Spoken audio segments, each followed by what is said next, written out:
Hello and welcome to this video tutorial. Gareth here from tastytudes.com. Now in Photoshop, there are many ways to use colour.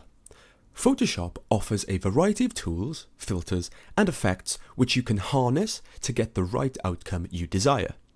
Later in the course, we will be looking at some of the wonderful colour filters and colour effects that can be achieved in Photoshop. But before we get into that, I first want to introduce you to the colour panels and demonstrate how they work. In this tutorial, I will be discussing the basics of colour. I will also be demonstrating some important colour tools, how to use transparency, change your image into grayscale, and how to set the right colour format. Now along the way, I'm going to be referencing particular panels here on the right. If you have been following this course from the start, you will be familiar with the way I have my panels structured here. In one of the early videos on this course, I demonstrated how to customize panels and create your own workspace.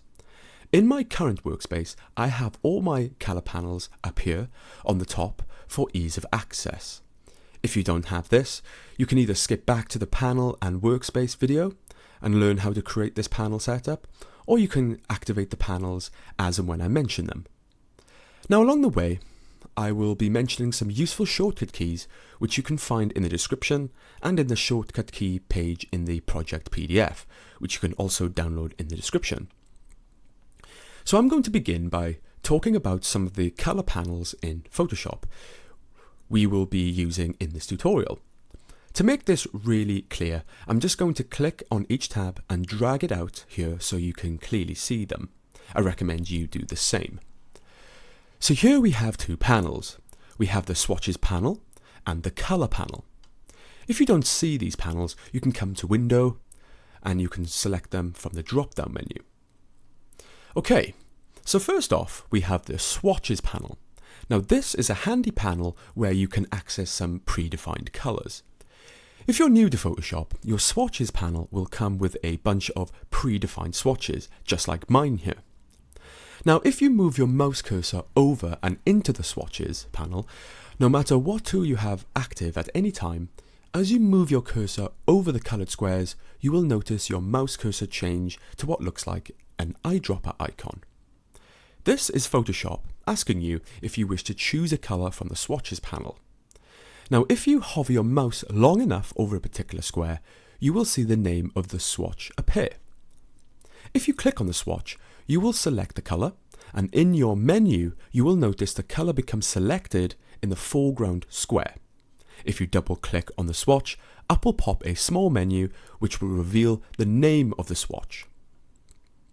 Should you desire, you can change the name of this swatch, but for now I'll keep it the same and just click OK. In Photoshop, you can build and save colour samples here in the swatches panel and name them. We will be getting into that shortly. On the top of the swatches panel, we have a colour history. Here in CC 2014, every time we select a colour sample, it will appear in this bar. As we continue to select colours, they will move along. Here we have 16 samples.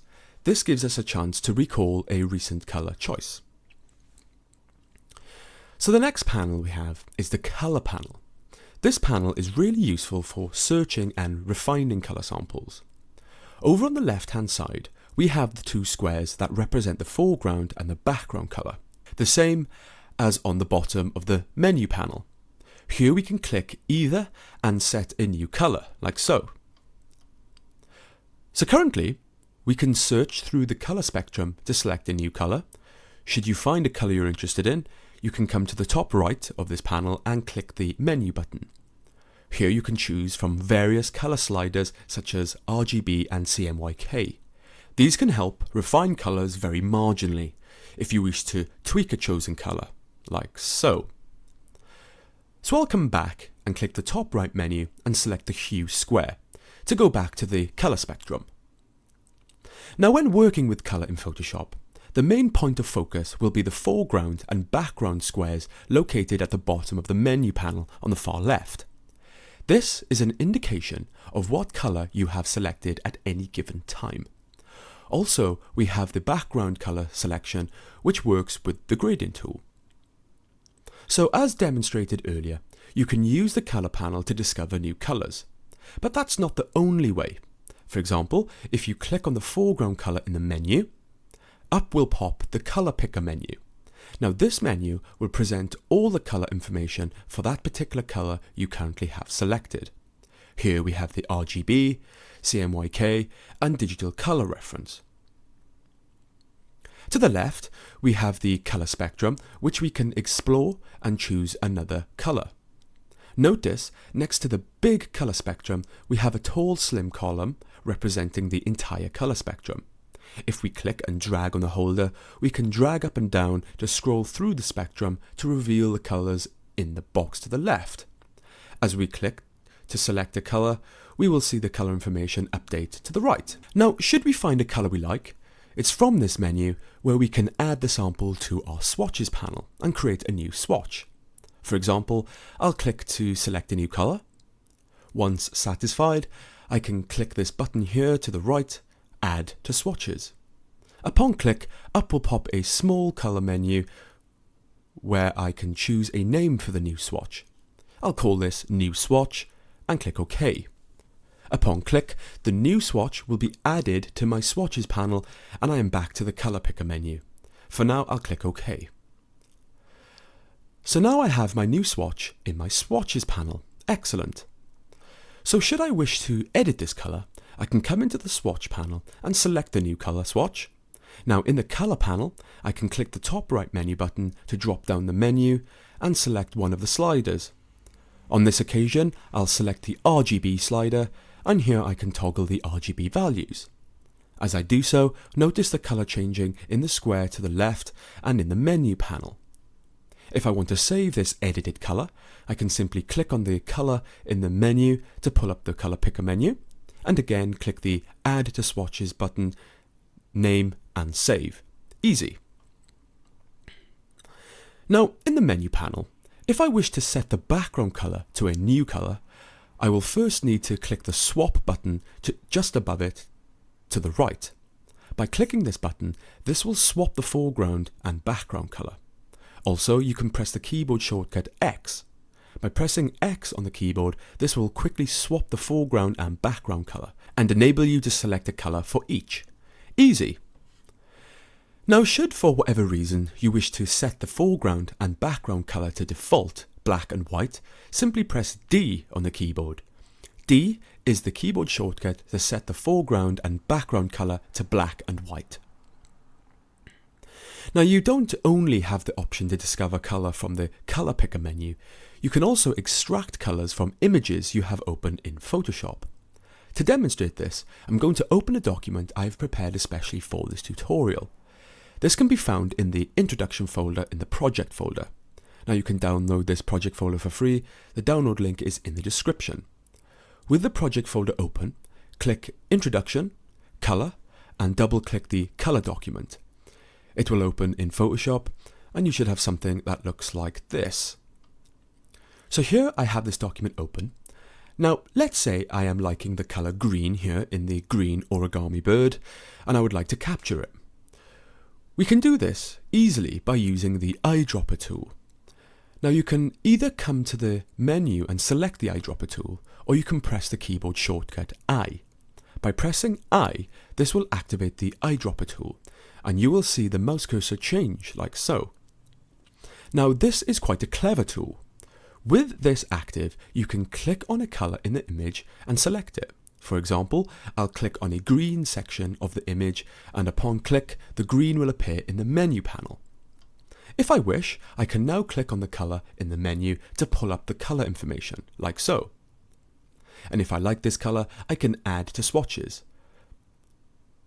But on this occasion, I'll click cancel. Now with the eyedropper tool still active, this time instead of clicking once, I'll click and drag over the green area. Now we have this nice color sample appear. As I move my mouse cursor around, we can see the color represented in this widget around the mouse cursor. This is here to help us identify the color first without committing, allowing us to explore until we find a color we are happy with. When you release mouse click, the colour will be selected. Easy. So currently, in the swatches panel, we have one new swatch saved. Now over time, this may build up, and you will want to save them so as not to lose them. Or you may even wish to share them with others. To save your swatch is quite simple. Simply click on the top right menu on the swatches panel and choose Save Swatch from the menu. On this occasion, I'm going to navigate to the project folder and save this to the project folder and call it Swatch Sample and click Save. Upon save, you will now have a special file that contains the swatch data for future reference. This file can also be shared with others. All they have to do is open this file with Photoshop and they can access your saved swatches. So right now, we can see our saved swatch panel. Now, if I come to the top right of the swatches panel and click this little icon here, this will reveal a menu. From this menu, we can select the various color libraries. For example, we can come down and select a Pantone book. I'll select the solid coated Pantone book. Upon click, a message will appear asking if I want to replace the current colors swatches with the Pantones. I'll just click OK. And upon click, we have a library of Pantone colors to choose from. Now, I'll just place my mouse cursor over the bottom right of the panel and click and drag out here so we can see more samples. Just like earlier, if I hover my mouse cursor over a particular color, up will pop the Pantone name. Convenient. So this is good if you are working on Pantones for print and wish to browse Pantone colors. Now if you want to go back to the saved swatches panel we just had a minute ago, all you have to do is come to the top menu on the right on the swatches panel, click and select Replace Swatches. Here I'm simply going to navigate back to my project folder and click on the saved swatches file we just created. Upon click, we are now back to our saved swatches panel we had earlier. Easy. Now in Photoshop, when working with colour, we have the ability to use transparency.